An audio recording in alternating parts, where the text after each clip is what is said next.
governing body of the successor agency to the Commerce Community Development Commission. It is now 5:33, and City Clerk, if we can do a roll call. Councilmember Argumedo, Here. Councilmember Garcia, Here. Vice Mayor Lainez, Here. and Mayor Altamirano. Here. Okay. And now we are on to public comment on the closed session items. Ms. City Clerk, do we have any public comment? No public comment. Okay, sounds good. So we will now recess the closed session. City Clerk, could you read out the items that we will convene on? We have one item on the agenda, conference with legal counsel regarding anticipated potential litigation, 2 matters. Okay, thank you. And the council will now recess the closed session. Cool. Good job.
city council that are present tonight, being present in closed session. The city council met and discussed the following. Item 1, which is conference with legal counsel regarding anticipated potential litigation. There were 2 items. Staff provided presentations on both. City council provided direction. No reportable action was taken on either. Nothing further to report. Thank you. Thank you.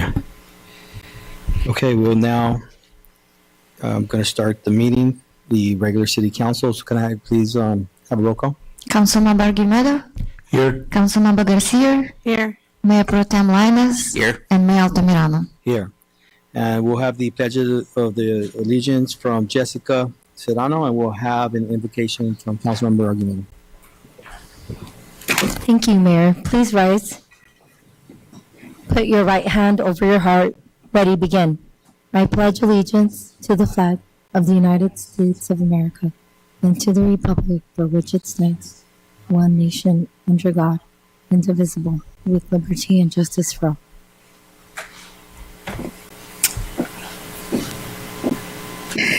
As we come together this evening, let us reflect on the spirit of unity and the renewal that Easter brings. It's a time to reconnect with our families, our neighbors, and the values that bind us as a community. May we be guided by the compassion and wisdom in all our decisions tonight. Let our focus remain on the well-being of our residents and businesses, working together to build a stronger, more connected city of commerce. Thank you. Thank you. We'll go to appearances and presentations. On item number 1, we're going to end up walking out and taking a look at the art that was created. Take like a maybe 10-minute break.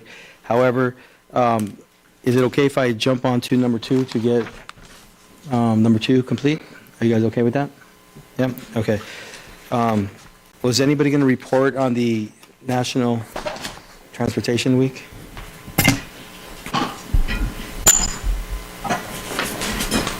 Good evening, Mayor and council members. My name is Angie Verdon, and I'm pleased to be here this evening on behalf of the Transportation Department to highlight an upcoming event that is both meaningful and important to our department. And that's the Transportation Week that will take place from May 12th to May 16th.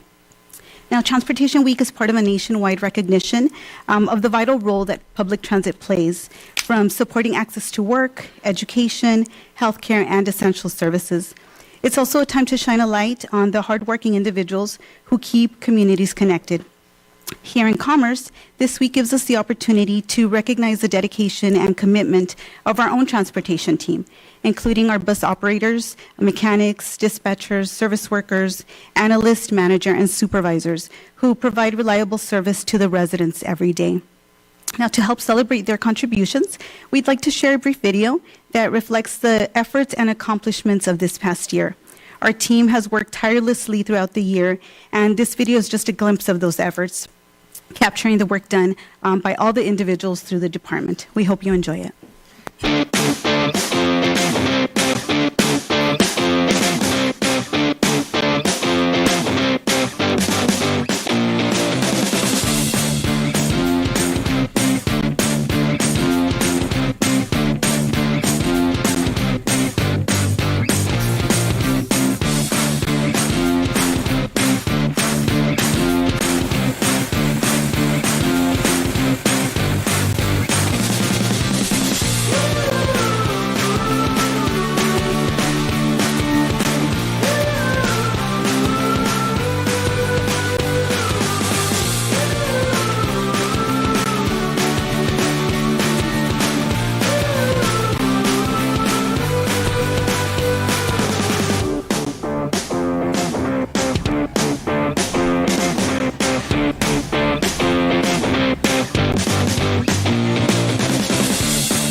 we sincerely thank you, Mayor and City Council members, for your continued support to our department. Your support in our projects helps us deliver a high standard of services, and it makes a meaningful impact to both our staff and our residents. We invite you to join us in the celebration of our Transportation Week. We've placed a personal invitation for each of you as we honor our team members, both behind the wheel and behind the scenes, those who keep commerce moving every single day. Thank you. Thank you. Yeah, that was a nice presentation. You guys have such a dynamic team, so we appreciate you guys for everything that you guys do. So we're going to be, this is going to be a proclamation designating the week of May 12th through the 16th, 2025 as National Transportation Week. And I have a certificate here. National Transportation Week, whereas in 1961, President John F. Kennedy declared third Friday of May as National Defense Transportation Day. And whereas in 1962, Congress updated its request to include the whole week within which the Friday falls as National Transportation Week. And whereas the transportation industry has transformed America into a sophisticated network of metropolitan communities, and whereas public transportation is a central component of the national transportation network, and whereas public transportation connects workers with jobs, families, and with each other, and the public with resources to live their lives. And whereas the city's transportation department has been providing quality, fare-free transportation services to the city's residents for 65 years, and whereas the Commerce Transportation Department annually transports over 567,000 passengers for approximately 900 miles each year, and whereas the City of Commerce maintains a professionally trained and dedicated staff of bus operators, mechanics, supervisors, and support staff who play a vital role in the overall success of the city's public transportation system. And whereas Commerce City Council and staff remain committed to providing safe, accessible, affordable, and essential public transportation services to the city's residents and business community. Now, therefore, the City of Commerce Council does hereby proclaim the week of May 12th through the 16th, 2025 as National Transportation Week, and urges all those who live or work in the City of Commerce to support and promote this observance. Sorry about that. So congratulations. I think that you guys have such a great team, Claude. I mean, when I first got here, just the ideas you're part of a huge support of creating the Citadel Express shuttle. And when no one else believed it, right, you were able to make it happen, and were very persistent in communicating and getting those now 2 buses that they gave us, and everything you guys do has just grown from there. So I congratulate all of you guys. You guys are an amazing, dynamic team. Thank you. I appreciate that on behalf of the entire Transportation Department. We appreciate the kind words, and we'll definitely share that feedback in our upcoming safety meeting. Thank you. Thank you. We'll move on back to item number 1, which is the presentation of the artwork by artist Golden 305, which is from Wynwood, Miami, that had visited us out here to create a piece of art. We have another graffiti artist from the Los Angeles area they refer to as A141. And then we also have one of our own employees, a painter and also an artist, Sean Diaz. And what I wanted to do, I know he's not here, but he's probably watching this on TV. I have a certificate here. He created a beautiful piece of art that's displayed outside, which I'll point it out to everybody so we can all know which one it is. The City of Commerce Office, the Mayor's Certificate of Appreciation, presented to Sean Diaz in recognition and sincere appreciation to your creative contributions to the Arts in Public Places project. Your artistic talent and dedication to enriching the visual landscape of our community are truly commendable. The City of Commerce proudly thanks you for creating a unique and inspiring art piece that beautifully reflects the spirit and culture of our city. We also extend our heartfelt gratitude for your outstanding service and commitments as a dedicated city employee since 2016. Your continued passion, creativity, and unwavering dedication exemplify the values to strive for our community with deep appreciation presented this 22nd day of April 2025, signed by the Mayor Pro Tem and the City Council. So thank you, Sean Diaz, for that. Also, the artist that created the two other pieces, they left you guys a spray can, and they autographed it. And those are the spray cans that they used to create the art that you guys are about to see. So we'll take about maybe 5-10 minute little break. I think we have cupcakes outside. We have some cupcakes outside, and we'll enjoy the art, take some pictures, and then we'll come back and continue our meeting. Thank you.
comment. The first speaker, we have Kim Weatherby.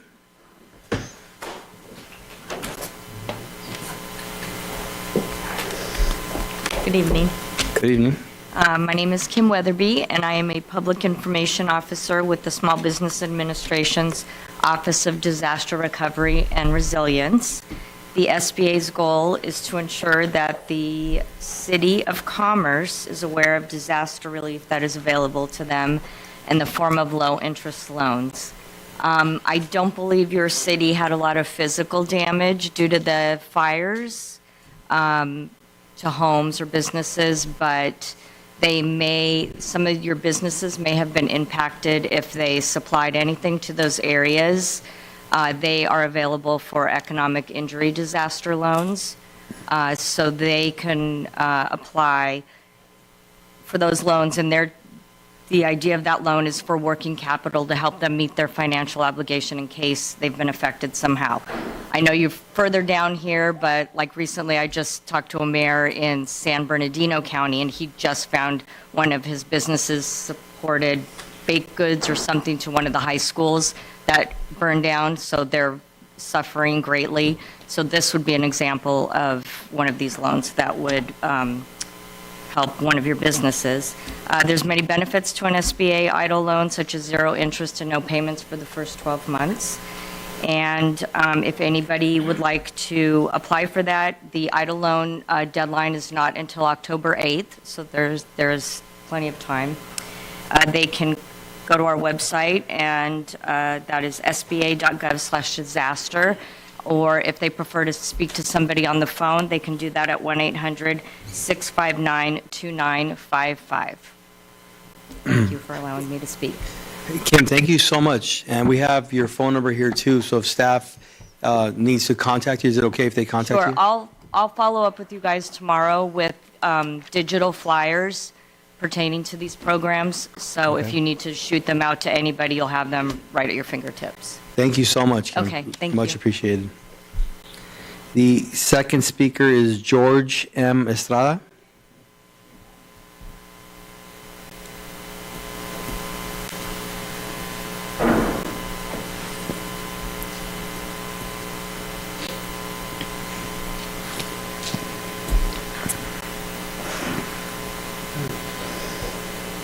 Good evening. I'm just going to cut to the chase. How can we get cameras on our block like they did on Kinsey and Cowlin? Did you ask how to get cameras, like at your home? Yeah, on our block, on Leone Street. Oh, okay. So city staff can provide that information. There's programs for you to apply and No, not home cameras. I'm talking about corner, like the ones they Oh. have at Walmart and Target. Oh, got it.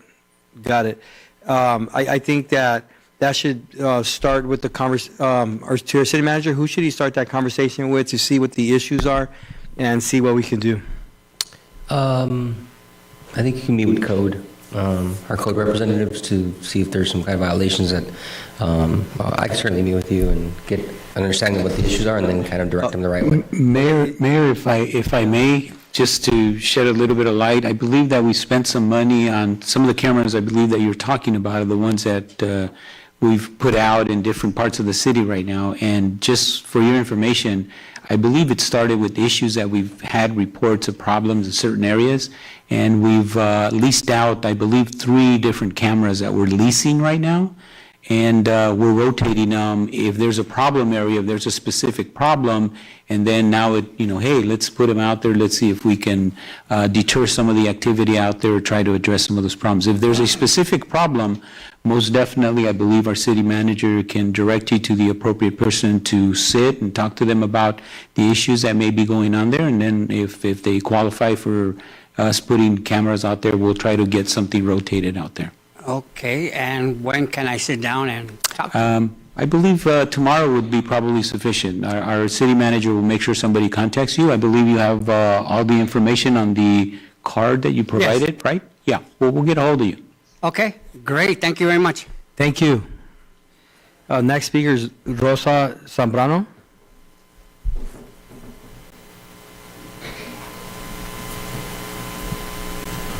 Good evening. I approached the planning commissioner late last year, and it seems as though this item was never followed up.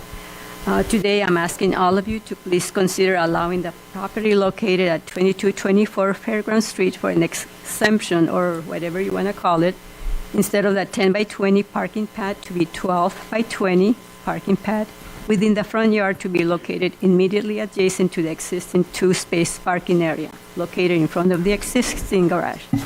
I have been waiting for a year to complete this project. And please take into consideration this request and look forward to hearing positive results.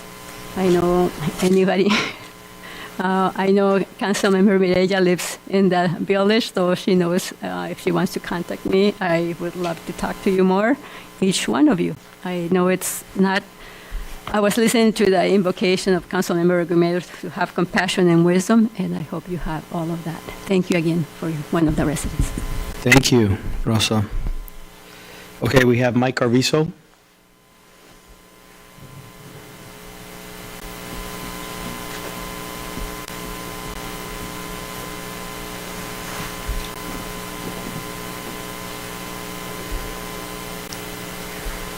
Good evening, Honorable Mayor and council members. My name is Michael Arvizo, and I'm up here in support of the Arts District. You know, when the mayor dedicated that area as the Arts District, and you know, I was watching what was going on, and he's bringing in other artists, and I have a friend that I introduced him to, Arturo Gonzalez, and he does some exceptionally well art, and he's done some in Maywood. But my whole thing about that is, you know, I think about how this would really benefit the community, because we have a lot of history here, you know, with the derailments and other things that happen in our community. You know, we have the Citadel, and I remember it used to be Uniroyal. I mean, we could do something, some art on that, you know, and we could get the kids involved in it too. You got that big mural right here, you know, and what better way to get our children involved in that? You know, the youngsters, you know, painting and helping this gentleman do his work. I'm sure he can speak more about this, but I'm just in support of it, you know, because I've lived here all my life. And you know what? To see all this little bits and pieces going up, you know, it enhances the beauty of this community that I live in and I love, you know. So I just want to say thank you, Ivan. Thank you, Mr. Mayor, for taking this bold step, you know, and I hope that everybody could get on board with it.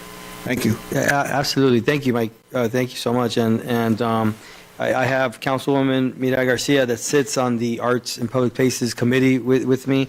And then I have the rest of the council, Mayor Pro Tem, that's been doing a lot of the heavy lifting and approving all this art to move things forward. So I think we're grateful for all of us working extremely hard as a team. I appreciate you, Mike, for coming up. Thank you. That was the last speaker, and now public comment is now closed. So we'll move on to consent calendar, and we have items number 3 through 6. Is there a motion for approval? There's no comments or questions, Mayor. I would move to approve. I'll second that. There's a motion and a second. All in favor? Aye. Aye. Any opposed? Seeing none, motion passes. So now we're going to go to schedule matters, and item number 7, the presentation from the sheriffs. We're going to continue that for the next meeting. So we'll move on to item number 8, which is art and public places. And there's a presentation. We can put that up and kind of go through it. Actually, before we go through the presentation, I think we're going to introduce our first item, which is Arturo Gonzalez, correct? Is that what's going to happen? Let me, we have an artist here, Arturo Gonzalez. I think it's a nonprofit organization that you own, the east side of the river? Yes. It's a nonprofit organization. He's done murals in a lot of different communities, telling the stories and the histories of not only that city, but Chicano art and things of that nature. We met with him, and he's presented a lot of beautiful art. He's going to get some sketches ready for us in the very near future. Comes very highly recommended. I'm glad that we were finally able to meet, and I'll give you the mic and allow you to speak and introduce yourself. And we also have a presentation that you brought, correct? Yes, correct. And is IT, are we going to be ready for that as well? When he's ready, we'll go ahead and have him speak, and you can guide us with this. Thank you, Mayor, and good evening, Council. I appreciate the opportunity to share with you our art and our perspective. I'm an urban planner by trade and environmental planner, so I could probably talk for hours about this, but I will try to condense it into a palatable format. So, like I said, I'm part of a collective called East Side of the River. I'm the executive director of the organization. We're a collective of artists from East LA, Southeast LA, and the San Gabriel Valley. We all started our art careers in graffiti.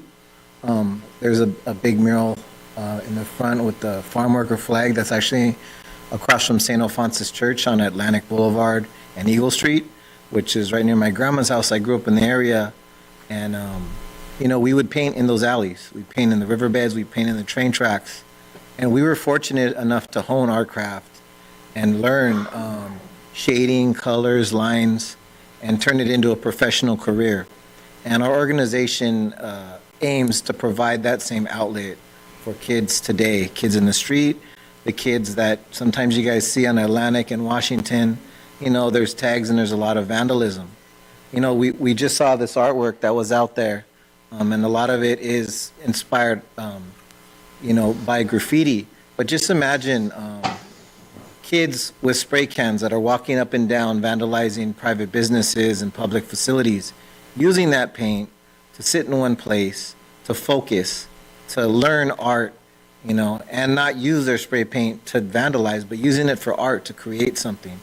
That's what our goal is, and I've been fortunate enough to, be part of an organization that does it. I know there's another artist, Nerve here. He started a little yard. We like to call it a free speech zone, where kids could come and look at art. You get to meet other kids, especially in East and Southeast LA. There's not as many art galleries as museums, let's say, on the West Side or wealthier parts of the city. So when you meet other artists, you cling to them. It becomes a community. And that's kind of what our organization is all about. Some of the art that is up on the screen, we recently completed a mural in the city of Maywood called Sleepy Lagoon Agua por Vida art murals. It was a tribute to the Sleepy Lagoon, which was, technically it's the Bell Annex, but it was part of Commerce on Slauson and Eastern, but also the effects that it had on our community on the east and southeast side, as well as the Chicano and Latino community, and the social historical impact that had. The civil rights movement, Thurgood Marshall used some of those legal precedents in the movement for desegregation, in the court documents. So there was a national impact that events that occurred in our community had. And we like to teach our youth about it. All of our murals are educational. Part of why our organization is named East Side of the River is because we like to teach a lot about environmental justice, the connection to our communities. We don't just come into a neighborhood and plop something down. We like our murals and our art to be something that the community is involved in the process. I know me and Mayor Altamirano met and discussed about several art concepts. Next slide, please. But this is an example. We have kids from the neighborhood come and paint with us, and we have everybody come and paint with us, to be honest with you, from policymakers and elected officials to the kids that are going to attack the walls. The mural at Riverfront Park, which receives a lot of graffiti, it's on Slauson and the LA River. It remains untagged because we had the neighborhood come and help. And when I say the neighborhood, I mean everybody, the señoras, the people selling fruits, Mayor Eddie De La Riva and his family, but also people from the local gangs and local tag.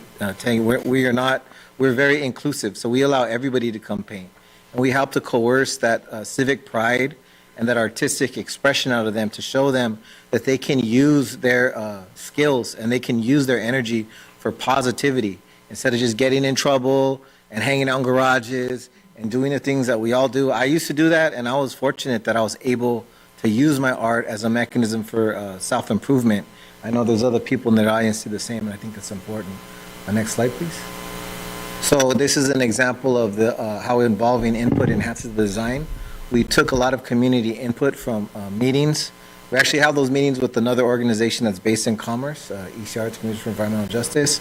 And we use a lot of the input from the neighborhood to create a design. So that's what the black and white sketches on the side. So it's a lot simpler. And then once you put it on the wall, you add a lot of color, you add a lot of contrast. And in a way, you let the wall kind of show you what people want to, what you want to see. And it creates a vibrant composition. Next slide, please. So these are different examples of murals that we have all over Los Angeles. We've painted over 95 murals now in the county. There's a picture of a couple kids painting at the bottom. That's in La Puente. Those are my sons and my nephews. Two of them are in the Navy, or he just finished his deployment, but and the other two are in college. But they've been painting with me since we were kids. And it's funny because they don't look at murals as fun. They look at it as working with dad. You know, we have to get up early, we have to prepare, we have to plan and prep, and when we're done, we clean up. But we like to teach that to kids as well, that, you know, just like life, you know, a lot of work is involved, a lot of planning and prep to create something visually challenging and vibrant, like the art pieces we see out there. There's a lot of legwork that's involved, and it helps prepare people for their future endeavors in life, for a career, for education, but also things aren't just, you know, like today kids, everything's on your phone and that's, you know, it's immediate, but things take a lot of planning and preparation. Next slide, please. So this is again another example, like we put a bunch of pictures up and let the community tell us different things that they wanted. Some of the elected officials in Maywood wanted Maywood Park because there's a Dodger dream field right there. And then community members wanted, because the grant was about coastal stories, the connection between our community and the coast. A lot of it was about Latinos and people of color not being allowed to use public pools, so is what made Sleepy Lagoon so popular. So we included a lot of stuff about Dodger Stadium, the displaced communities, La Loma, Palo Verde, and Bishop, as well as a celebration of Dodger Stadium.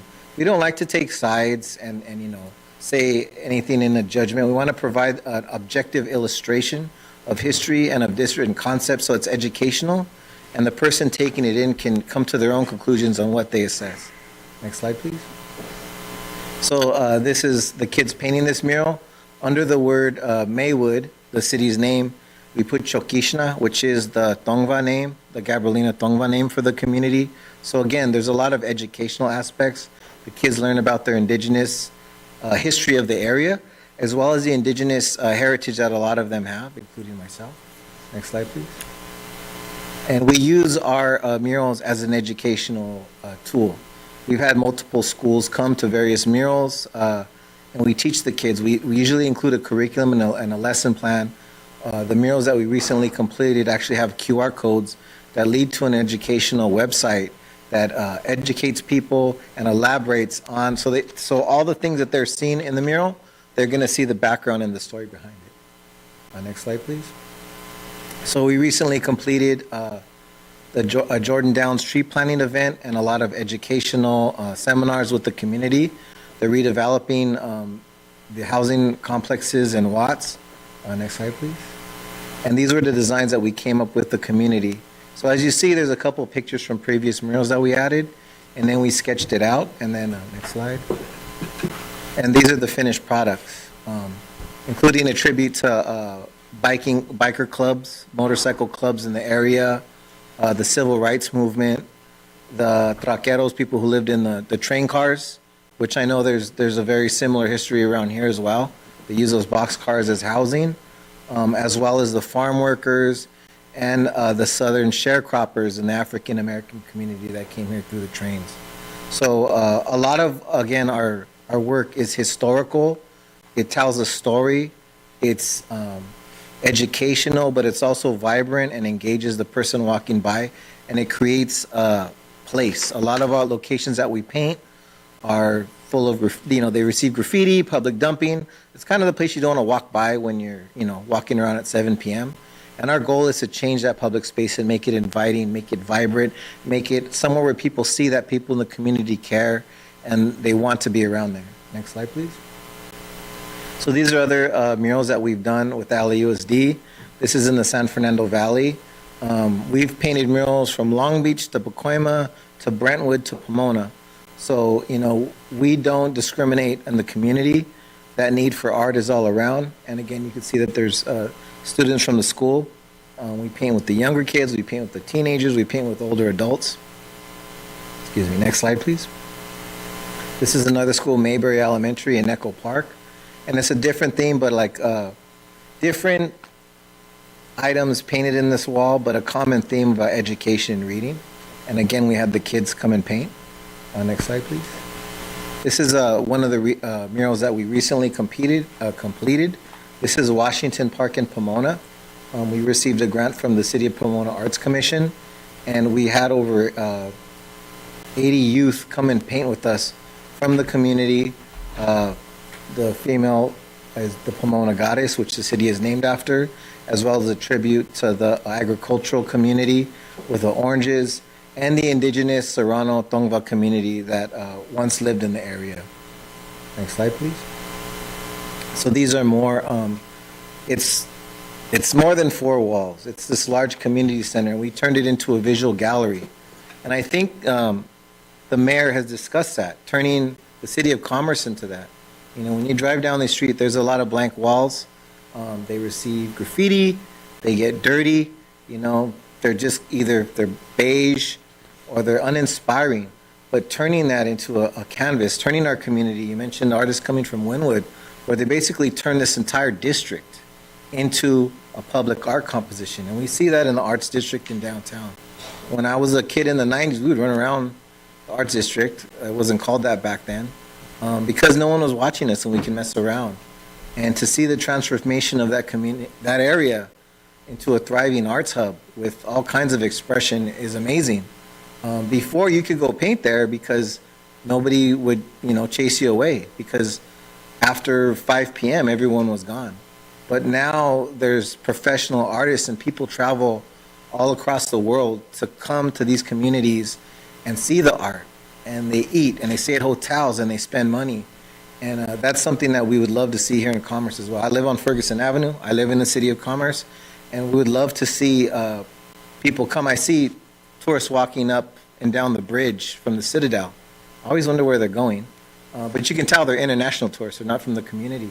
But they're spending money in Commerce. And to have some of that vibrancy that LA is known for, that the East Side, Chicano, and graffiti culture, but not just graffiti, the art community is known for, would be amazing. To have a home for it, somewhere where people can come and know that they will be able to express themselves, to pull some youth away from lives of crime, which, you know, it pulled me away from the neighborhood and got me on the right path and using it to make money. And I know there's other artists here that have done the same thing. Making private commissions and being able to pay your rent, take care of your family off of your art is an amazing thing.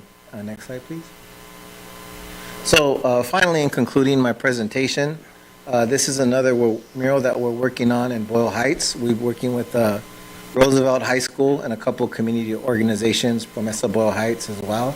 And it's about voting as well as cultural heritage, that taking care of your community and being active and taking civic pride is part of the culture of the community, as well as our indigenous heritage. Trying to reverse that kind of political apathy that affects a lot of our areas and changing those voter rolls so we get more voter turnout in our communities. But that's all I got. I'm open to answer any questions. You guys have any? No, Art, thank you. I really want to thank you for coming out.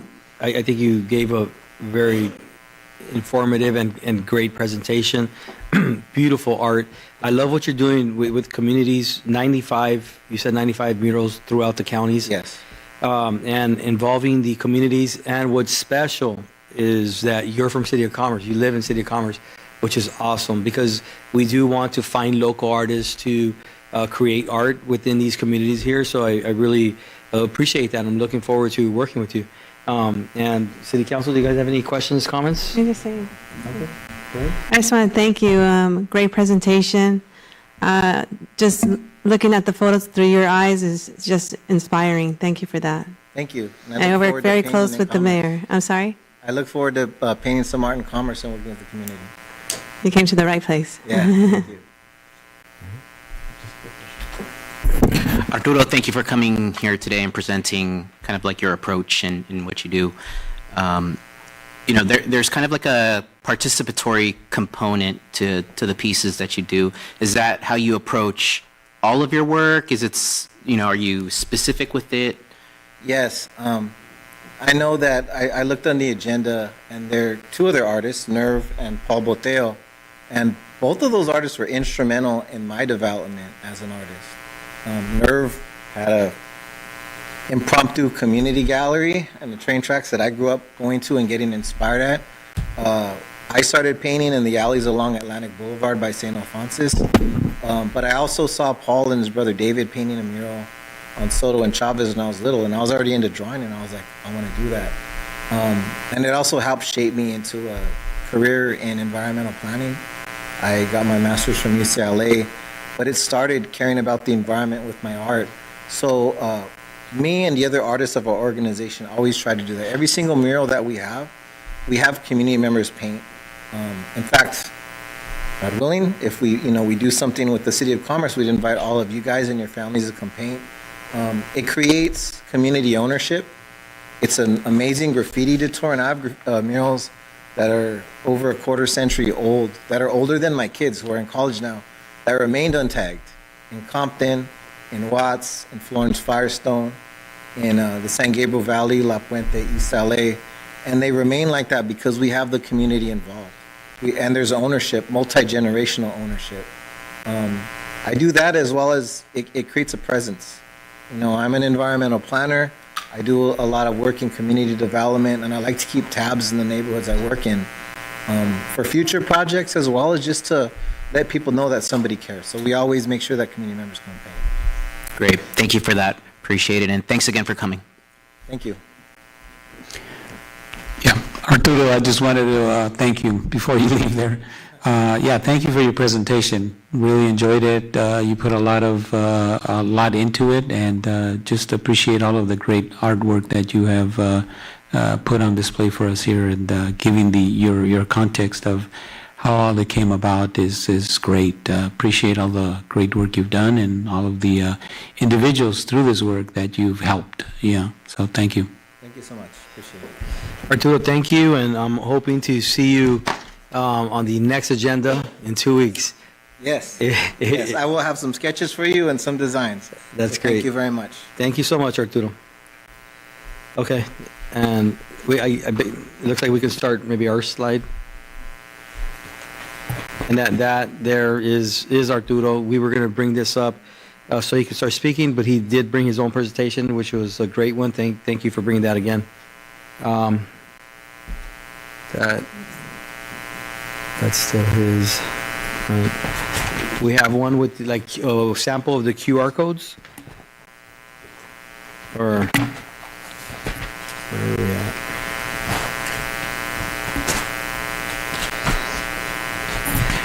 So Anthony Diaz created those QR codes, one of our own employees, that he's now going to start to create for each part that goes up, and also for any existing art, he's also going to create, so that way we get that painted on each piece of art, and it reads here that it'll take you directly to our website. It'll give you the artist name, the bio, the location of the art, just in case you look online and want to know where it's at. It'll give you information and or the story that's attached to the mural. So I think that this is gonna be pretty good. Next slide. So next artist that we'll be inviting up, his name is Nerve. Nerve, you can come up and be on standby up here. So Nerve, he is also local grown. He went to Bell Gardens High School, grew up in Bell Gardens. Class of 92. What? Class of 92, Bell Gardens, class of 92. So I haven't seen Nerve since I was 15 years old, I think. So I didn't recognize him when he showed up, and I want to really thank Mira Garcia for bringing him. And as I was talking to him, he just started to look really familiar. And then all of a sudden, I just started asking him questions. Do you know this person? And I mentioned my sister's name, and he knows her by Jules. He said, of course I know Jules. So I said, oh my God, I remember you when I was 15. But I had left Bell Gardens High School when I was 15, my freshman year. I left to Pioneer High School, thinking that I was leaving all the trouble behind. Little did I know the trouble followed me over there. I guess I was a little bit of the trouble. That's usually how it happens. And then I ended up at Vail High School, which you ended up at Vail, right? They tried to put me in Vail. Oh, yeah. And my mom fought the system and broke down the principal, Mr. Martinez, at the time at Bell Gardens High School, and let me stay. Yeah. Which was a good idea. I ended up graduating and right on time. And long story short, I'm from Bell Gardens originally. I've been coming to this city for 40 years. I'm humbled by the comments this gentleman made about me. I put in a lot of work, and it always, makes me feel good when somebody understands what I've contributed to the culture, the art scene. People call it graffiti.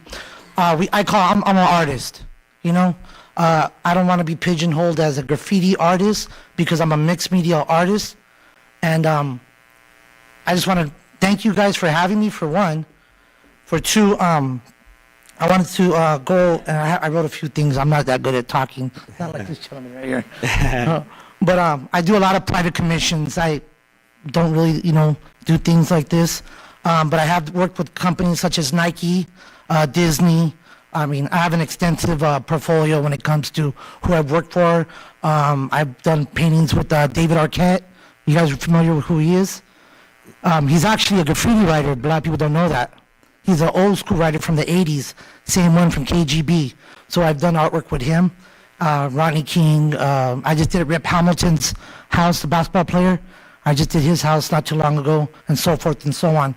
But when I was presented with this idea to come here to the City of Commerce, I was like, man, it's about time the city brings a heartbeat back to the city, not give all the, the shine over to the casino and to Citadel. You drive down the biggest street, Washington, it's so monotone. I don't want to go over a lot of things, but a lot of things he talked about, I actually have on my notes.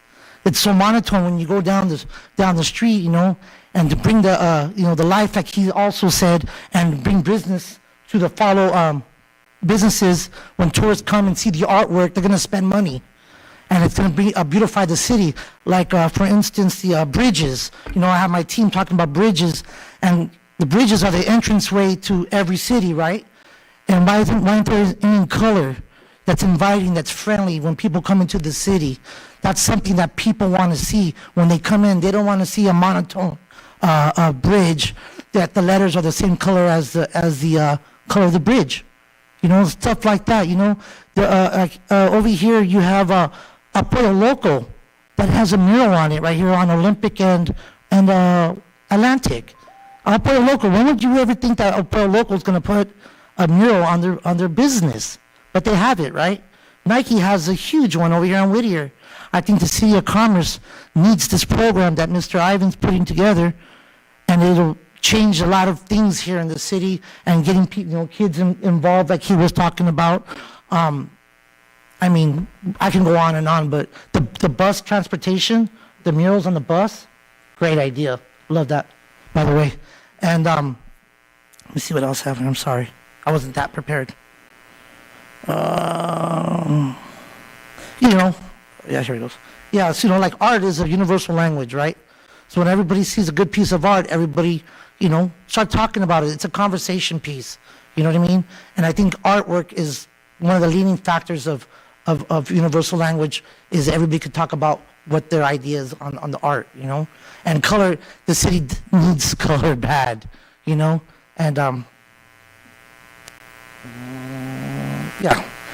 he touched on my other subject already, so. But yeah, that's what I have planned, like these murals. You see that?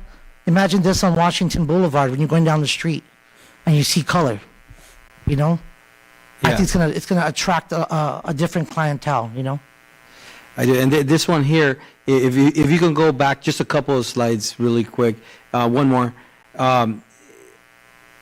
Yeah, one more. Right there. So, I mean, this, I think you did that at one of the buildings somewhere? Yeah, so this was a Michoacan restaurant. I do like a lot of businesses as well. Okay. And this was a big Aztec mural that I did, which I showed you guys pieces of it due to there was a personal family conflict, so I never went back to that location. But this was part of the Michoacan is known for their monarch butterflies, Okay. so this is why I based the thing right there. And also there's some, I don't know if you guys have the other picture I gave you, where the girls standing up against it. We do that. There is that picture in there. Do you want to try to get to it? And it actually, it's not here, but it's in, they didn't put it in here, I don't think. But let's see if he can find it. I know that Anthony worked on it, and I mean, I actually have a sheet like this with that in there, so everything was probably not added in there because there was so much. However, what Nerve painted was a butterfly wings, where they took a picture and there was a little girl there that is kind of like the angel wings, but this was the butterfly wings. Looked very unique, and what Nerve is proposing to do something like that at Rosewood Park. A lot of things that's going to have to do with this, with sports and things of that nature. But this one here will say Rosewood right above the wings, and what that's here, oh, there it is right there. Yeah, so kind of like brand the city, you know what I mean? Yeah. So it'd be like Rosewood Park. So that the picture there that says Rosewood, that's actually a picture of a little girl. So Anthony just tried to paste it onto the green containers. So there's a lot of these green containers there that we believe need color, and it's going to give an opportunity for the kids to be able to take pictures, or adults, and then have the QR code, and you can check in and promote Rosewood Park. But all these other green things, like the one that's up on top that says number 2 on it, that reads number 2, that's the water fountain. It has 3 fountains, one for the dogs on the bottom, then the one that's sticking out for the kids, and then the top for the adults. And Nerve was proposing to do something creative with that, make it look into a robot or something that has to do with the sport. And then we have like number 4. You can create things like little R2D2 or something that, I mean, that's my idea. I don't know what Nerve wants to keep it really park related and kid related there. And then we have like number 6, where we were proposing to put Fernando Valenzuela, and like a big mural that we'll get to right now. That I think you guys already saw, but can you get to the other one? There. So he actually painted something like that in what city? That was a private commission for a nonprofit organization. Okay. Yeah. And then writing stuff like "Keep Dreaming" by something inspirational, you know.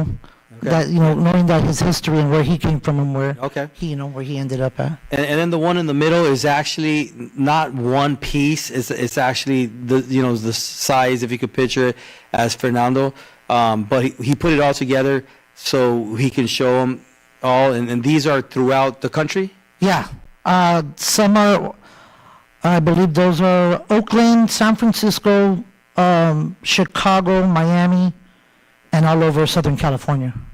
And then we got Frida to the right, which we were kind of thinking that it'll be best for this wall to have Frida in the middle, and he'll fill in both sides with some color. Yeah, I had no concept. Yeah. Okay. Based on her life and her artwork. Okay. Yeah. I think that'll be a beautiful piece, and that there's in the parking lot by the charging stations. I think that'll be. I actually went down to her house in Casa Azul down in Mexico City. So I have pictures and inspiration, and I purposely stood a block away from her house, and I actually painted a portrait of her right in front. I have pictures of it. I'm not sure if I showed you guys, but I did a picture of her right in front of her house. Yeah. Okay. All right. Can we get to another slide?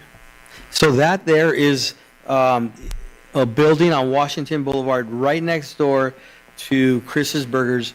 It was a rundown building. She bought the building. She then fixed it up. It's very unique, very nice, elegant. And she actually created a piece of art, which you can see up on top on the right-hand corner. She wanted to continue with the art on the outside, but she thought that the city wouldn't allow it, so she stopped there. So when we visited her, we spoke to her about the piece of art, and Nerv and her agreed that that he can create a piece of art similar to what you're seeing there. That there is Santa Monica, but what she wants, these same colors, and she wants a silhouette of the Citadel and the casino that will tell a story about City of Commerce. So that's, and Anthony was able to put at least the Santa Monica one. Yeah, that was part of my 265-foot mural that I did. Another private commission for my lawyer. Okay. Yeah. All right. Is there another slide? Then we're proposing to do something Star Wars at the Mitsubishi building, and we already have permission for all these buildings. And it might not be exactly this one, but let's just picture, say if it is Darth Vader, but up on top you almost have like a weird triangle. And what I've heard feedback in the past is have like a galaxy with stars and other ships. That way it looks like the sky, but then the bottom is all the Star Wars characters that will be recognizable on. Huh? There's another one just to we put it in there if you want to go another slide. Actually, it's not there. It's fine. I mean, there was one that, and council, you guys, I believe you might have it in your slides. If not, I'll have Anthony give them to you. But this is something that Nerv is proposing to do. And then, all right, well, any questions for Nerv before we move forward to the next artist? Or any comments? I just want to say thanks for coming out and giving your perspective. I know when I first spoke to you, when I was referred to you, I was searching for artists, local artists. And when I spoke to you, I was like, what do I say to this artist? All I've done is, like, I work for Recreation and Parks. Well, we say Rec and Parks over there in LA City. All I've done is a banner, welcome to summer camp or welcome to opening day. Mm-hmm. So when I spoke to you, you gave me a different perspective on what to look for. So I was super excited to bring you to the City of Commerce, and I'm glad we're here today doing your presentation and speaking with the mayor. I know that this was his idea in 2016, but remember the nuts and bolts behind him. Don't forget that. Thank you. I appreciate that. You're welcome. Yeah, no, I appreciate all of you for actually re-inspired me to getting back into this. But no, Nerv, thank you for showing up. Thank you for having me, man. I'm looking forward to working with you, coloring and beautifying our city and transforming it. And just the dominoes are starting to drop, and our hopes are to create something magnificent like the brewery, nice brewery district, food district, arts, continue with the arts district, to have color. I mean, our vision is really to really stand out. And the Olympics is coming, right? But to really stand out. I know LA has a lot of great artists, and I'm grateful that you know a lot of them and can start bringing them.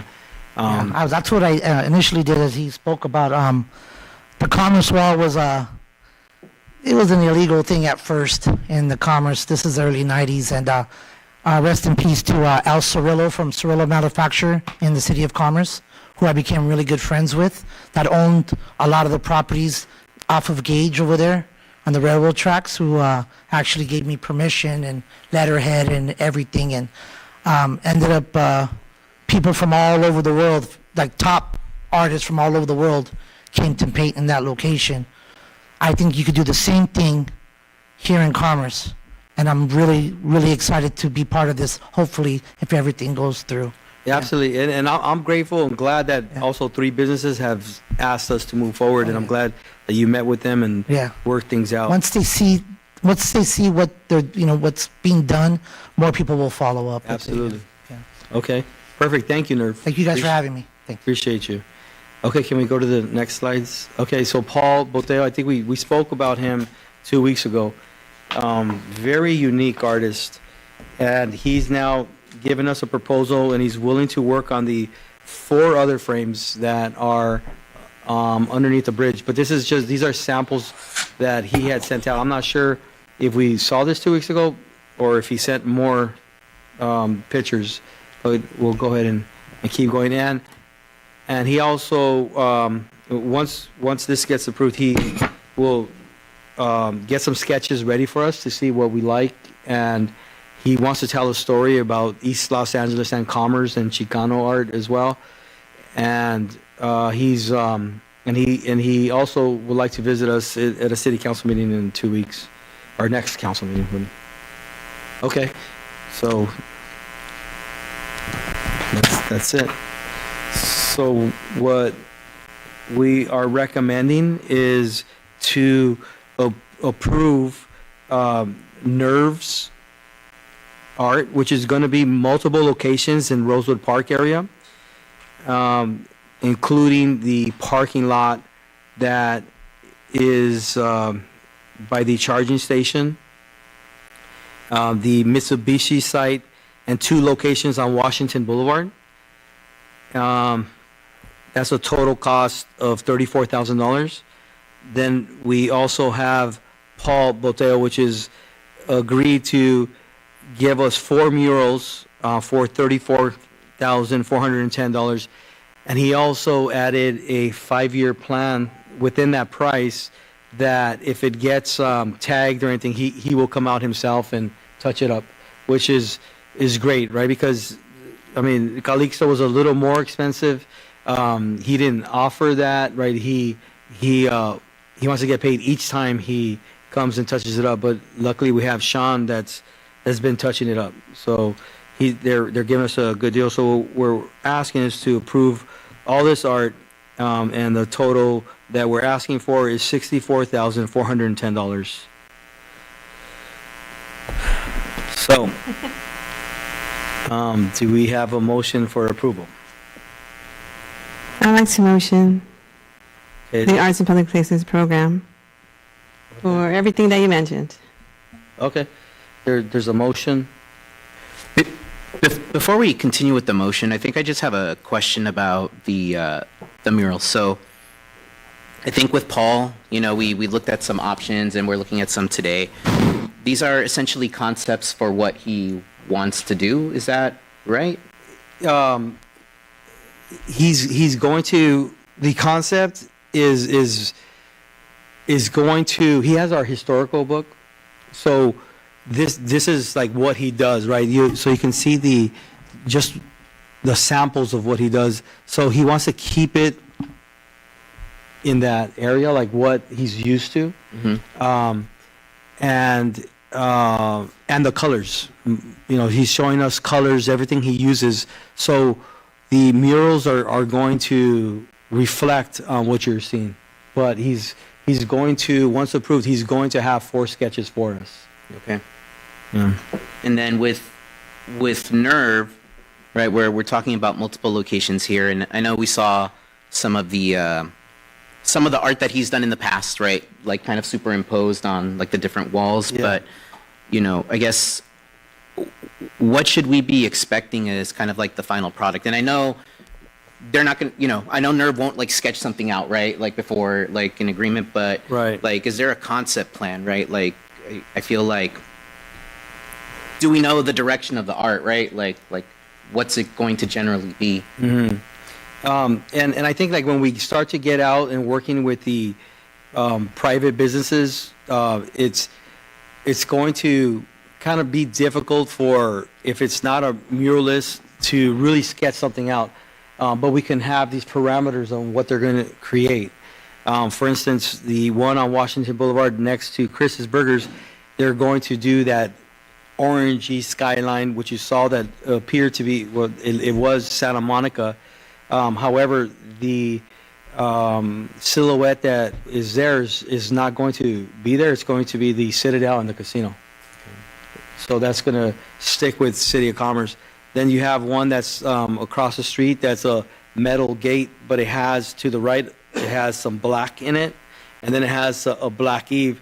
So he's going to get creative with some neat, like the person that owns that building wants something like neon that will say, you know, we're open, or entrance, and then start to put some sort of characters that's going to either be part of what the business is there, or part of what commerce is, just like the lady did in the Black Gate. And then with the Mitsubishi, it's right now we're just headed towards a Star Wars theme. It's something that's recognizable, something that's large that you'll be able to see. It's a very huge wall. Yeah. I forget how many feet it was, 40 feet maybe, or bigger. And then it was pretty high in height as well. But that one, just kind of like the murals that's under the bridge are kind of small. You see them, but this one's going to pop and stand out even more. And we have a lot of traffic through there. A lot of people, you're going to see it as the new indention we made to turn right. You'll be right in front of it. There's a lot of traffic there, stops. You'll be able to see it during Christmas time. You'll be able to see it. So with this art, we'll probably want to add some lighting as well, that at night it's going to pop out. And I know that Nerve uses sometimes these paints that can kind of glow. So if you use like the star stuff up on the galaxy, at night stuff can pop and you'll be able to see it. I mean, the majority of the people on this planet or United States know Star Wars, right? So yeah, it's something that they'll be able to connect with.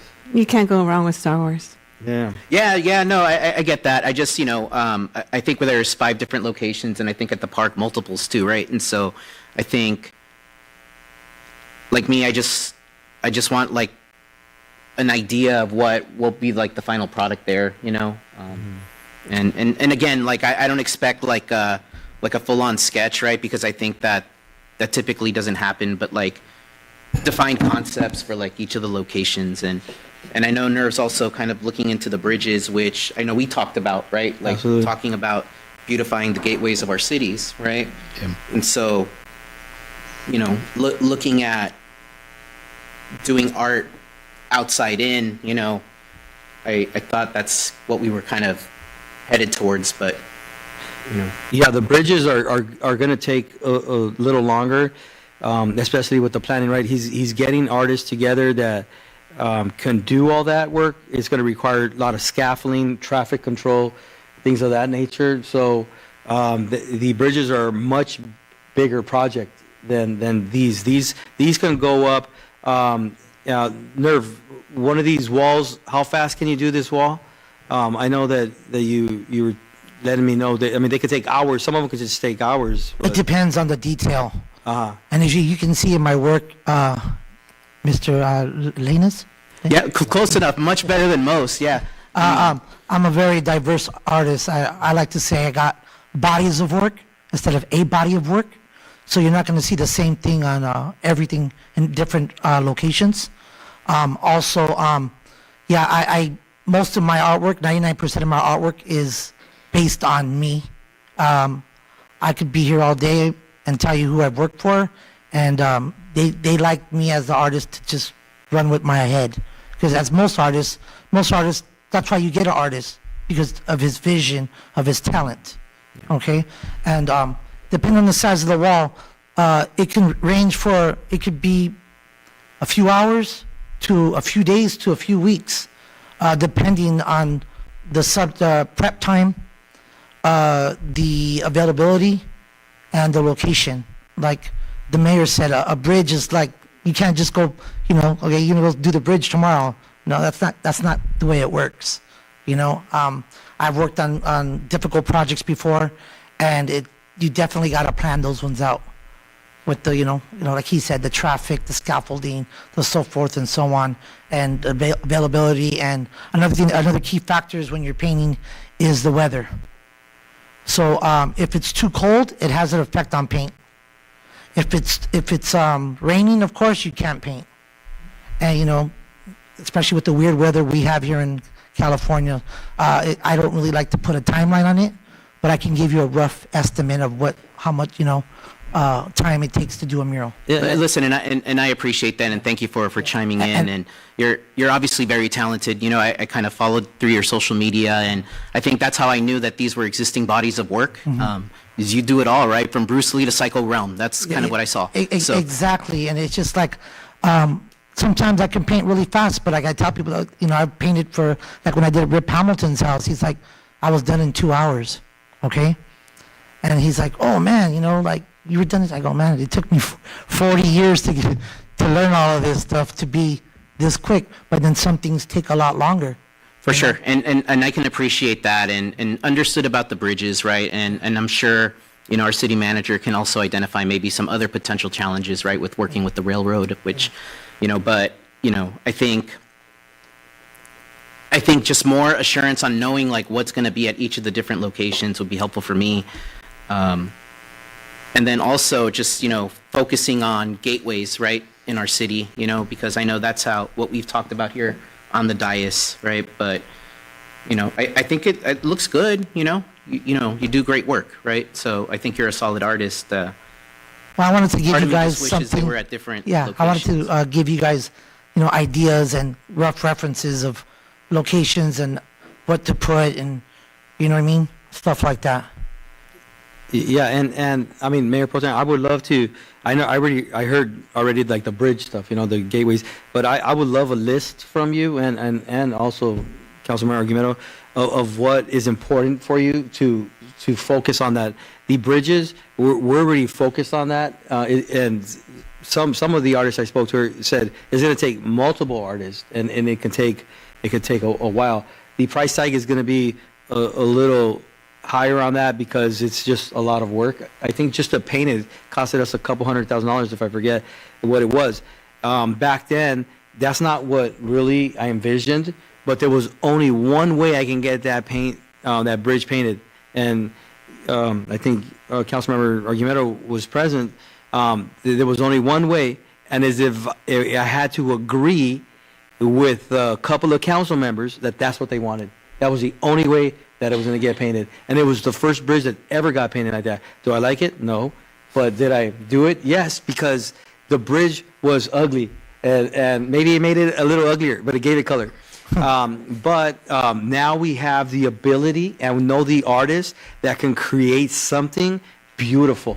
Back then, I didn't know the artists. I didn't know. I wasn't connected to them.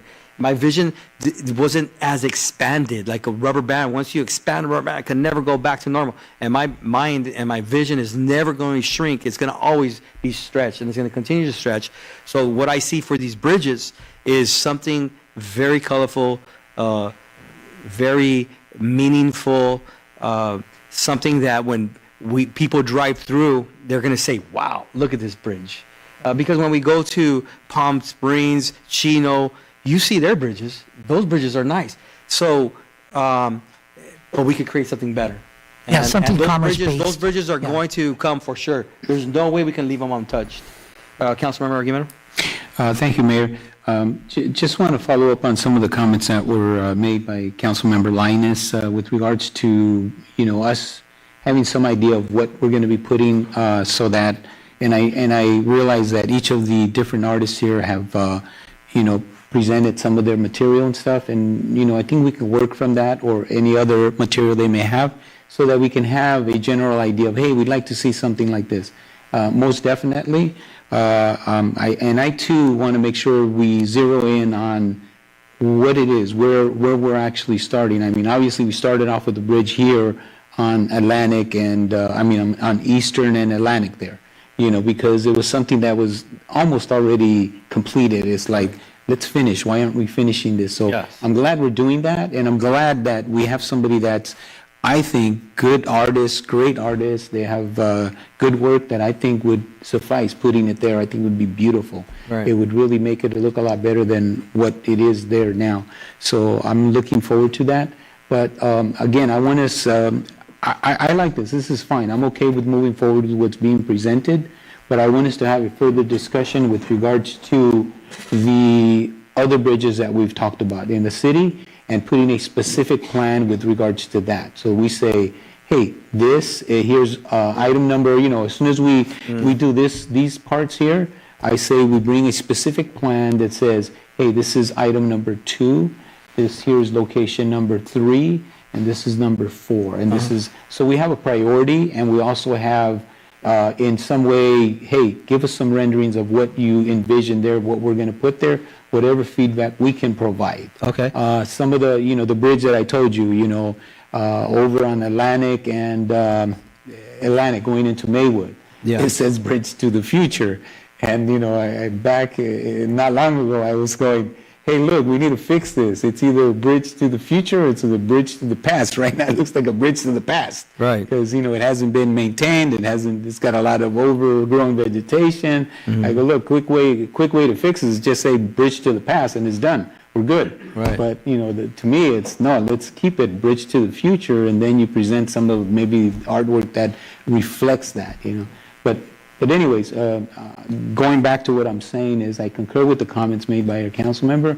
We definitely want to have an idea of what it is that we're going to be putting at each of the areas that we're proposing, so that we all agree, hey, yeah, we're good with these paintings in that area there. And of course, they can exercise their freedom and their creativity and whatnot, but just so we have an idea. Absolutely. And also, again, prioritizing the other areas that we'd like to move. And the reason I mentioned the locations is because of the amount of traffic that goes through each of those locations. Yeah. The first one that we're working on, we got a lot of traffic that goes through there that will really enjoy the artwork that we put there. But the others, same thing, going into Maywood, you got tons of traffic going through there. Seeing that, I think not only are they going to enjoy it, but I think it'll even inspire some of the other cities to say, hey, look at what Commerce is doing. Hey, we should be doing something, that sort of thing. So all of those. So those are my comments. But other than this, I think it's a good start, and I like the pricing on it. I think it's a lot more reasonable than what we were looking at previously. Right. I think this is a reasonable, it's a good start. It is, and I thank you. And what I would like to see is if both of you can meet with Anthony Aguilar and give him your guys' vision of what you guys see in these bridges. That way he's aware and he could start to create it and actually put it on paper. Then I know what direction to go. And then we could find the right artist for those bridges. So I want to see and feel what is inside your guys' head, what you envision for these bridges. That way I'm not scattering, trying to be creative on my own. I would love for you guys to meet with Anthony, if you guys are okay with that. Yeah. Cool. Okay. Well, we're back with the motion. Can I have a motion approving the installations of the murals by the Artist Nerve in multiple locations, including Rosewood Park and the Mitsubishi site on Washington Boulevard? Okay, and then the Gold Ridge Bridge. So is there a second? I would second the recommendation as presented on our staff reports. Okay. All in favor? Thank you. Any opposed? Seeing none, motion passes. Thank you. Thank you. Whoever's clapping over there, I want to clap for you. Thank you. Thank you. Okay, we'll move on to item number 9, which is the 4th of July celebration, determining 4-day carnival or 2-day carnival.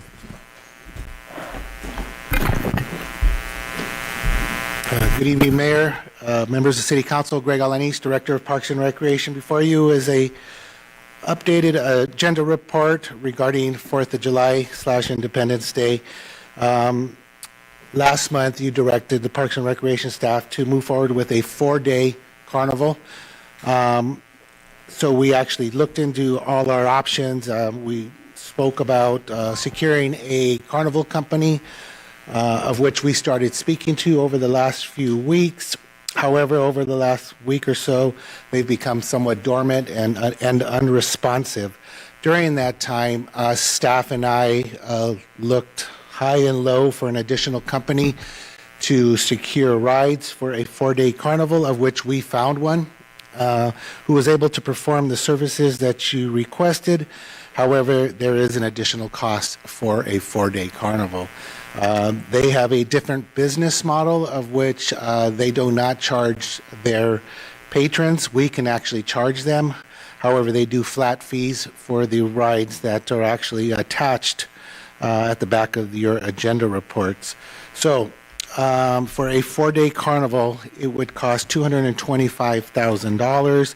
We did put an option for a 2-day carnival of $155,000, of which we would be able to program as well. If you go to the back page where the graphs are, option number 1, again, is $225,000, and there is a somewhat of a 4-day graph there indicating what we would do, times of operations. You also approved the program timeline and concerts for the 4th and the 5th. If you look down on option 2, it is similar. However, it's not bookended by the carnival on the 3rd and on the 6th.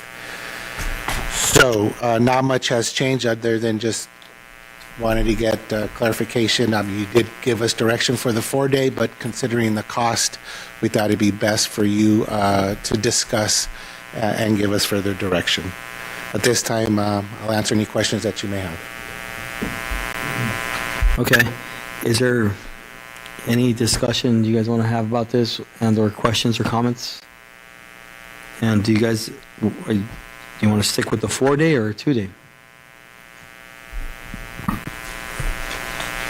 Personally, I think the 2-day makes the most sense, honestly, financially and just given the itinerary. Yeah, I mean, if we can just, I mean, we've already said it, right? If we could just plan better for the upcoming years. Yeah, and I will tell you, I don't want to make any promises. I was just at a directors meeting last week for LA County, and of the 28 cities that were attending, only 4 are able to secure pyrotech companies on the 4th. So every city now is kind of looking at their method and how they're going to deliver a program this year and next year. With that being said, we'll do our best to continue our communication with our pyrotech companies, and I know our city manager gave me a little information today on which we will follow up starting next week to see if we can do something. I mean, there's not much we can do at this time other than just continue to call them and ask if they can put us in their schedule for next year. Greg, I'm not sure if I asked you this question previously, but how far along can you book the pyro company? 2 years, 3 years? We tried booking the pyro company this year, starting last August, and they unfortunately did not respond. We have threads of texts and emails and phone calls. They told us they could only respond at the beginning of the year to see if they could fit us in, which was this past January. And we'll continue dialogue with them to see if they can fit us in to their schedule.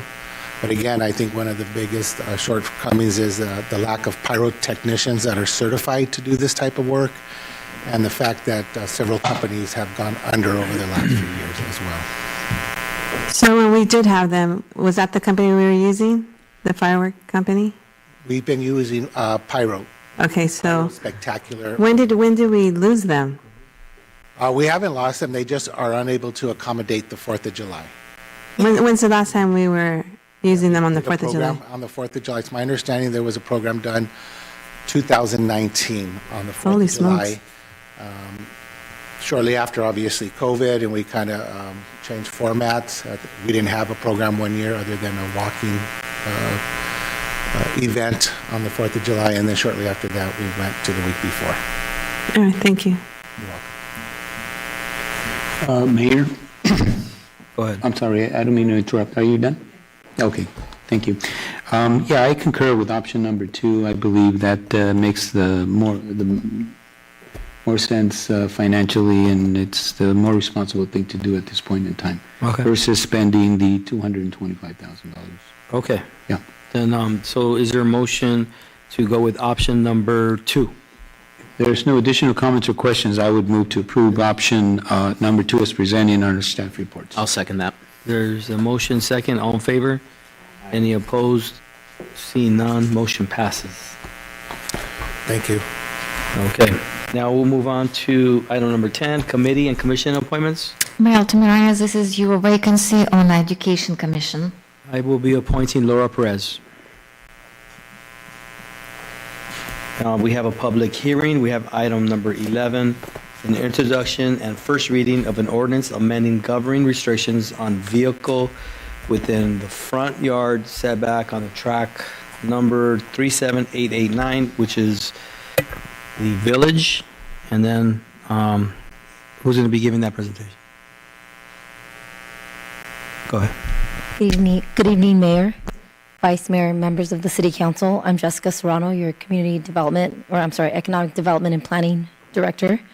This is a city-initiated text amendment regarding restrictions on vehicle parking within front yards within the neighborhood village, also known as track number 37889. Next slide. To provide some background on this item, on October 8th, 2024, Public Safety presented results of a parking survey that they conducted at the village neighborhood. And the City Council at that meeting provided direction that the parking restrictions be maintained to not allow parking between 2 a.m. and 6 a.m., to allow a third parking space within the front yard setback, and initiate a zoning code amendment or text amendment that only affects the village in regards to front yard parking. On November 12, 2024, the Planning Commission presented the City Council with draft language. City Council provided additional direction at that time. On December 18th, 2024, Planning prepared a draft ordinance that was presented to the Planning Commission. And at that meeting, they adopted resolution number 24-09, recommending that the City Council adopt this draft ordinance. Next slide. The village tract 37889 consists of 140 lots. The average size of the lot of the lots in that area range are approximately 45 feet by 95 feet. Lot sizes range from 4,275 square feet to 8,100 square feet. And this neighborhood is the only housing tract that has the parking restriction that doesn't allow parking between 2 a.m. and 6 a.m. Next slide. The zone code text amendment is an attempt to address existing parking issues in that area of the city. The proposed draft ordinance will apply only to the village, and it will allow a 10 by 20 foot parking pad within the front 20 feet of the property, immediately adjacent to an existing driveway. It will only allow operable vehicles, therefore no trailers are allowed in the front 20 feet. The parking pad must be constructed with concrete or another approved material. A 48-inch walkway separated from the approved parking pad is allowed within the front 20 feet, and the remainder of the front 20 feet must be fully landscaped. A site plan review approval is required in order to get this parking pad approved per the draft ordinance. Next slide. Staff is recommending a modification to what we have presented tonight. We recommend that the following language be added at the end of section 19.07.070. And it reads, the director may approve proposals that vary from the section due to challenges that may be posed on unique or irregularly shaped lots, provided that these properties are afforded the same allowance for an additional parking pad as other lots in tract 37889. And the purpose for this is there are irregularly shaped lots. So the standards that were created, it's very clear how they apply with rectangular lots. But there's some cul-de-sacs in that neighborhood where they're sort of like pie-shaped. And so there would be some there would need to be some deviations if we allow a third parking pad in those pie-shaped lots.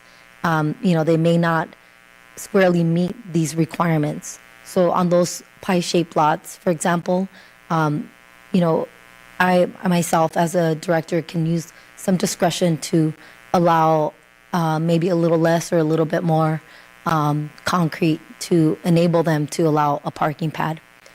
So this is, something that we're recommending that you add if you do pass this ordinance tonight. Next slide. This next slide provides a site plan that illustrates where the approved parking pad may be potentially located. It's shown in hashed in red, and it would be immediately next to the existing 20-foot wide driveway. Next slide. Now, this next slide shows a slight variation of the previous site plan. It shows a walkway that's separated from the potential parking pad. It's separated with some landscaping. So that would also be allowed with the draft ordinance. Last slide.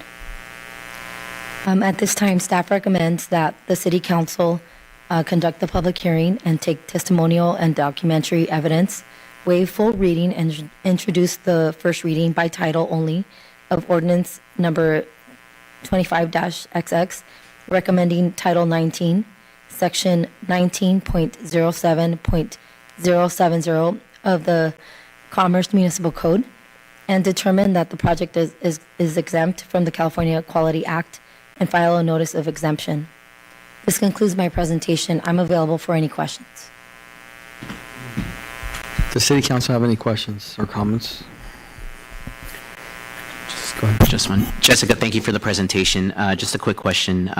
You talked about some discretion, right, in looking at some of the different lots or different, I guess, applications. So what does that process look like, just for the members of the public who may be interested in something like that? Sure. The process involves applying for a site plan application with the city, with the planning division. It's a staff level review, so it wouldn't require any planning commission or city council review or an approval. In most cases, it's black or white. If it meets code, it's approved. If it's not, we'll work with applicants to modify their project so that it does meet the requirements. In some cases, because there are some unique shaped lots, in those cases, there would be some discretion from the director to accommodate those lots because of their unique shape. Right, and to clarify, the discretion would be to not necessarily be as rigid with the 10 by 20, right? If maybe it's 12 by 20, right? Just depending on whether their lot would meet, I guess your assessment or your analysis, correct? That's correct. Okay, that answers my question. Those are my comments, Mayor. Okay, thank you, Mayor. I have Folsom. a question. Go ahead, Councilwoman. I'm not sure if you answered this already. What constitutes the separation from the driveway and the walkway? It's based on the draft ordinance, we're requiring that the walkway be separated from the parking pad by 30 inches. That's 2.5 feet. So what would separate it? A different pattern or different texture? It would be landscaping. Landscaping, okay. And then you talked a little bit about the unique cul-de-sac spaces. Can you explain that one more time for me, please? Yes.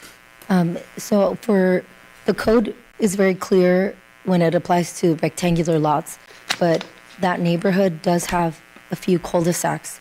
And those lots at the end of those cul-de-sacs are more like pie-shaped lots where this code may not squarely allow them to add a parking pad if we apply the strict interpretation of the code. And so on those unique shaped lots, we would work with the applicant to design it as closely as we can to the code, but still allowing them that extra parking pad. So by looking at it, how much more space would they have? they probably would have less space because their front yards are, if it's a pie and their front lot line is at the narrowest part, they probably have less front yard than most properties. So they probably would have smaller parking pads. If I may add, Mayor, Member City Council, I want to commend Jessica. This item was heard before the Planning Commission, before her employee with the city, and so since she's been on board, she caught this and looked at the overlay of the different properties and saw this issue as a potential problem. And so luckily we're, I think, in time and recommendation to address those unique kind of, I think they're almost all corner lots that have the situation, but still allow for the city council to provide direction so that they can also take advantage of this change. Okay. All right. Okay. It's a public hearing, so I'm going to open up public comment. And is there any public comment? No? I do want to Seeing mention there was a letter that was emailed to staff late in the day today. And the woman that was here earlier, she was the author of that letter. So she provided verbal comments. But she was advocating for, instead of a 10-foot wide parking pad, she wanted to see a 12-foot wide parking pad. And is she going to get that? Excuse me? Are we proposing, The draft says 10 feet wide. Okay. You're at any discretion to change that if you'd like to tonight. We could change it, you're saying? Is that? Well, you could, so the recommendation is 10 feet. And so I'm looking at this, this is what staff provided, correct? This drawing? That's correct. Mayor, if you don't mind, I would like to ask a question. Earlier, we thought that resident, that individual, that property was okay with this. So It was okay under the parameters presented to the Planning Commission, yes. She specifically wanted something, a variance to what's presented before the City Council. When we spoke to her, the conversation was based on the parameters that's presented to the Planning Commission. okay, what is she, so the existing plans that she wants 12 feet, is that correct? And this. I mean, I'm just hearing it for the first time right now. That's what she shared today. That Okay. she wants a 12-foot wide parking pad. What the draft tonight says 10 feet. Okay, yeah, and we wanted to be clear because earlier I understood that under what was being presented tonight, what she was proposing to do was okay. So evidently it is not, is that correct? Well, to her. I provided a staff report and all the attachments to her yesterday. So between yesterday and today, that changed. Staff recommendation is 10 feet. Okay, all right, so that changed just recently, this is not something she's been wanting to do for some time. Again, this is the first time I'm hearing about it, but what was presented to her was the Planning Commission recommendation. All right. Let me ask with regards to the amendments, the last part, you've added a provision in there where there's some exceptions. Does that fall under these guidelines? It doesn't seem like it. The exception would be for unique or irregularly shaped lots. Okay. So, it wouldn't apply to a rectangular lot, but it would apply to like a pie-shaped lot at the end of a cul-de-sac, for example. Okay. All right. So what's, I know 2 feet, but what's the difference between the 10 feet and 12 feet other than 2 feet? I mean, is there a reason why she wants this extra 2 feet and a reason why we're not presenting an extra 2 feet? Staff recommended 10 feet because that would be just enough space for an extra parking pad, right? For a typical car. In talking to her, she expressed concerns about wanting 2 more feet just to help getting in and out of the car, I believe. Yeah. Okay. I mean, that kind of makes sense. Because if there's 2 cars parked, that's 5 feet, right? And if seniors maybe need more room, right, to open the door, get out. Huh? Yeah, I'm not 100% clear because I'm hearing different comments, and I don't know if she needs the extra 2 feet, and I don't want to not vote on the 2 feet and give her only 10 feet if she needs the 2 feet. So, do we need to vote on it today? Because do we want to visit the property, or is there anything argument that you know? Because I would like to We give her can the 2 feet. continue it. You can continue the public hearing. The city council can provide that discretion to staff if they wanted to also, just like you're providing this exemption. But again, this is recommendation based on, all the time that we've gone into this in the planning commission.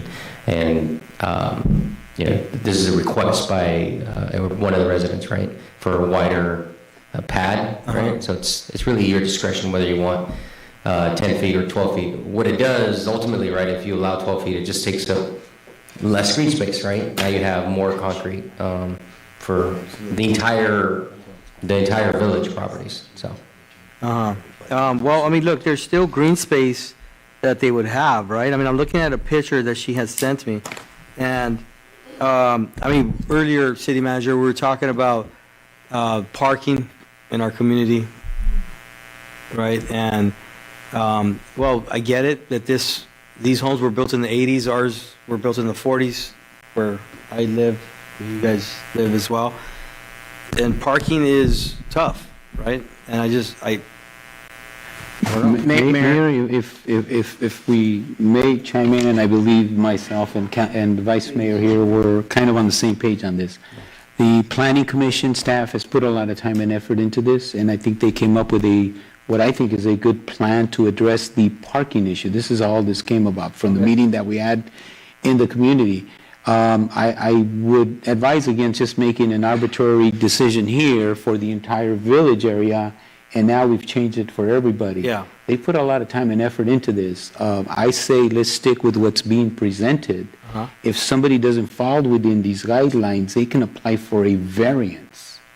Come back, they have their plan, and hey, I'm off, and I have specific reasons. Outline your reasons, why, and then maybe at that point, the planning commission or even the city council, if wishes to address an issue, can do so at that time. But I really would recommend that we stick to what's being presented so that we have some uniformity throughout the village area, and and we'll handle exceptions on a case-by-case basis via the variance process. Okay. And I agree with that. I just want to make sure with staff, is that a viable path for people in Mrs. Zambrano's case? Yes, if someone wants to deviate from the rules that if you adopt that ordinance tonight, they can apply for a zone variance, Yeah. and they can get relief from the strict application. So yeah, that's an option. Do you know how much the zone variance is? I only asked that because I think they could be pretty pricey. And as Mr. Arno gets that information, I also want to make clear that a variance is what Councilmember Argumedo said. You're going to have to present specific facts that show that your property is unique. It's not, no one should rely on a variance as an easy entitlement. It comes with, if you look at the language for a variance, it has to be unique facts to a property that's uniquely situated, different from the balance of the properties. So again, I don't want anyone to think that a variance is an easy entitlement. It requires specific findings of unique circumstances of the property. I believe, just something for us to keep in mind, I believe what'll happen if we end up adding additional, space, you're going to try to get 3 cars, into 2 spots, basically. Okay. We're looking to provide an additional spot, and that's what was the beginning of this whole discussion. We wanted to create an additional parking spot for those that potentially needed it. so they at least have an additional spot. If you create the additional 2 feet, believe me, somebody's going to try to fit 3 cars into those. Depends on the vehicle. Yeah, but, you know, I mean, obviously a smaller vehicle is going to be, you know, it depends on the vehicle. But I guess what I'm saying is that eventually you're going to change the makeup of the entire area there. I think we've accomplished what we wanted to do with the initial discussions, the meeting that we had, and that was we were trying to make one additional parking space available to those that would need it. And I think this accomplishes that. Okay. All righty, so then we're going to move forward with staff's recommendation, is what you're saying? Okay, so then is there a motion? Before we move there, the director added recommended language, so it would be, if there's a motion, staff's recommendation with the addition of the director's language. I would move to approve staff's recommendation is prepared on a report with the additional item that was added as part of the presentation. And if you don't mind, Jessica, can you please read that once again as part of this motion, please? Yes, staff recommends that language be added to this ordinance at the end of section 19.07.070 as follows. The director may approve proposals that vary from the section due to challenges that may be posed on unique or irregularly shaped lots, provided that these properties are afforded the same allowance for an additional parking pad as other lots in tract 37889. Thank you, Jessica, and that is my motion. Okay, so there's a motion, and that includes waiving the full reading? Yes, and that includes to determine that the project is exempt, right, from the, okay. That's All correct. Okay, there's a motion, is there a second? I'll second that motion. There's a motion, second, all in favor? Aye. Any opposed? Seeing none, motion passes. Okay. Michael? Oh. I'll read the title. An ordinance of the City Council of the City of Commerce, California, amending Title 19 zoning of the Commerce Municipal Code to modify Chapter 19.07.070, restrictions on vehicle parking. Okay, moving on, to council reports. Councilwoman Garcia? Thank you, Mayor. I'd just like to say that I attended the spring program. That was a fun band, Greg. I loved the Caribbean style and the reggae. That was really neat. Nice setup, great job, Parks and Rec. I also attended the mini golf course at the library. What a great idea. Parks and Rec, better watch out. They were just little golf, it was like a little golf course, and it was super cute.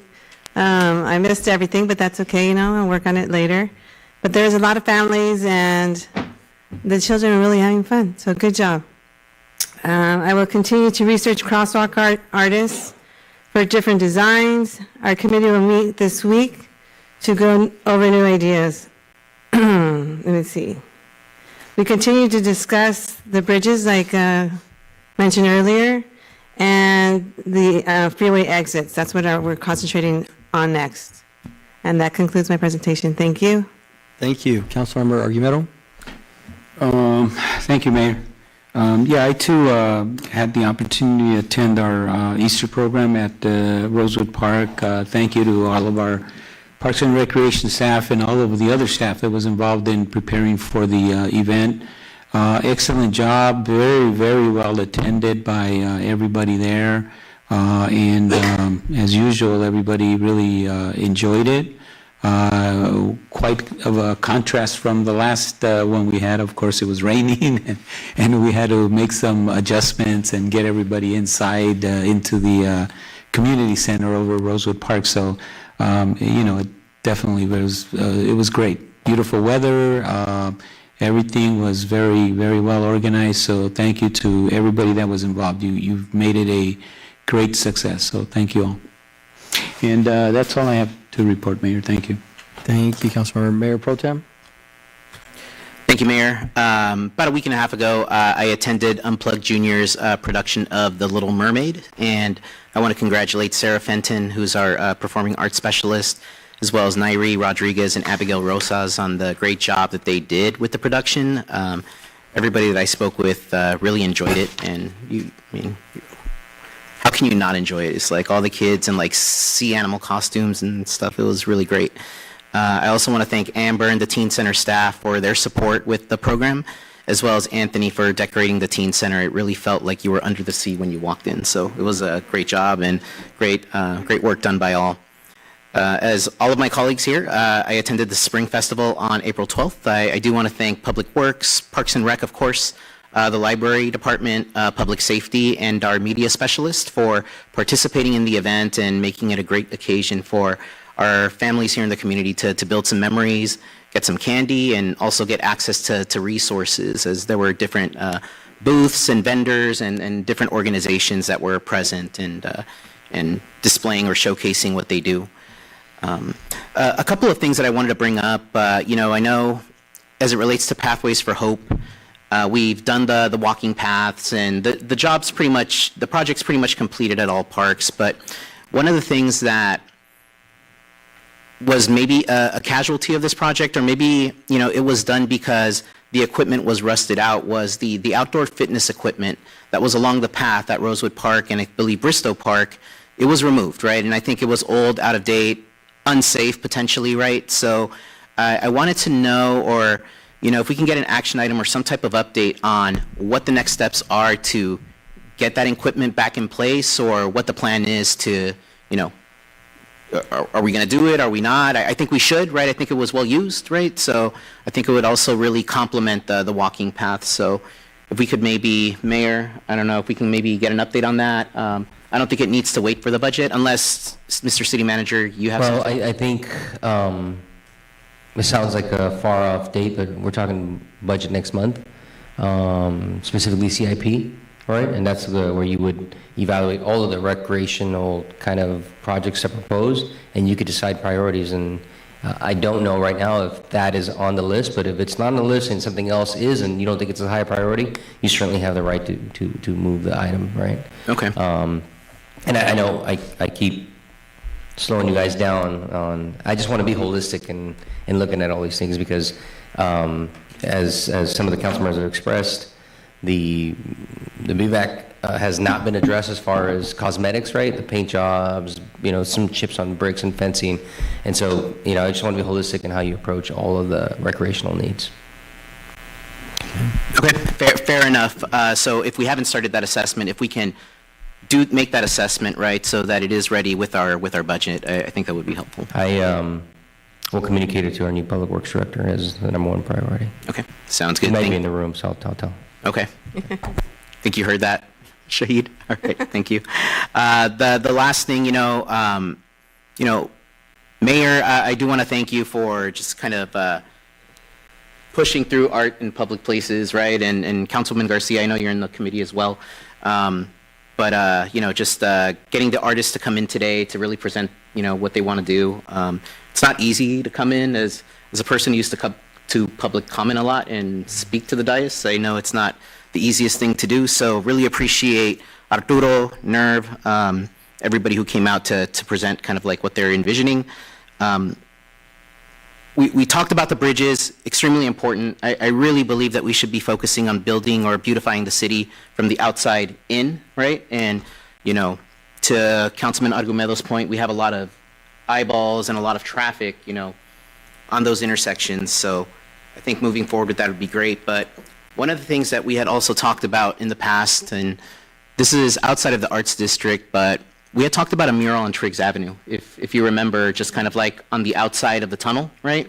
We had something, we even saw a design, and I know we approved it as a council, and I don't know if that falls under your jurisdiction, right? Or if that's something that maybe staff needs to pursue, but I think that's something that we should move forward with, right? I think we're doing a great job of kind of, transforming or starting to transform the Arts District, but I just want to make sure that other pockets of our community are getting, some good attention as well, right? So, And so if we don't know where that's at, Mr. City Manager, maybe that's something that we can figure out.